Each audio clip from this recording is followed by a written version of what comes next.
Ang inuusig noon kaugnay ng pork barrel scam na si Janet Lim Napoles ang siya ngayong nag-aakusa laban kay Senator Laila De Lima.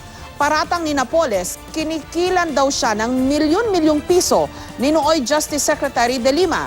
Tinawag namang sinungaling ni De Lima si Napoles. May report si Bernadette Reyes.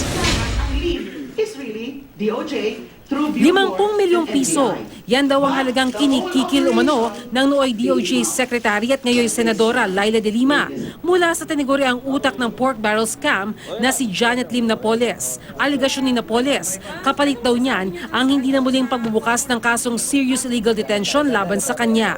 Wala naman po talagang illegal detention na nangyari. Ito po ay extortion lamang. Dismiss na po ang kaso na to sa DOJ noon pa. Sino nag-extort? Sino nag-extort? Sino? Isa si Secretary Laila De Lima. Nakapagbigay na umano siya ng 8 million pesos bilang down payment. Bukod kay De Lima, nangikil din daw sa kanya ang isa pang abogado.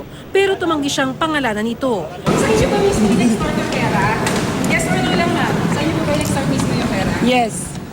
Sinampa ng whistleblower na si Ben Hurluy si Napoles ng kasong serious illegal detention. Matapos raw siyang ipakulong ni Napoles sa isang retreat house at sa isang condominium para pigilan siyang ibunyag ang nalalaman niya sa pork barrel scam. Pero dinismiss ng DOJ ang kaso laban kay Napoles noong 2013. Humiling ng motion for reconsideration ng NBI at naisampa ang kaso sa Makati RTC. Napatawan si Napoles ng reklusyon perpetua matapos atulang guilty ng Makati Regional Trial Court Branch 150. Bukod sa kasong serious illegal detention, naharap din si Napoles sa kasong plunder at graft kaugnay ng PDAF scam. Naghain siya ng petition for bail dito sa Sandigan Bayan pero ibinasura rin ito ng korte. Naniniwala naman si dating Senador Jinggoy Estrada na maaari makaapekto sa kredibilidad ni Luy bilang state witness sa PDAF scam kung mapapawalang sala si Napoles sa kasong serious illegal detention.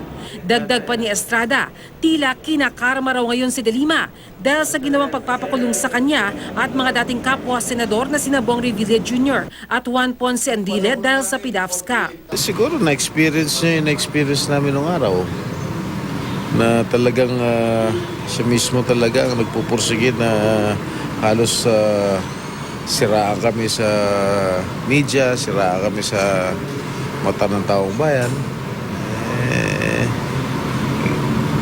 Bumalik siguro sa kanya.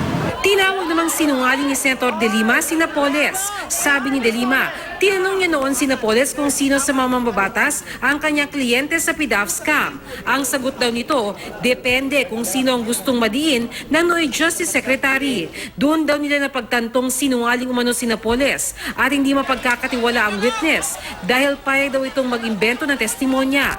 Hindi na raw magugulat si De Lima kung diniliktahan si Napoles ng kanyang mga handler ngayon kapalit ng kanyang kalayaan. Bernadette Reyes, GMA News.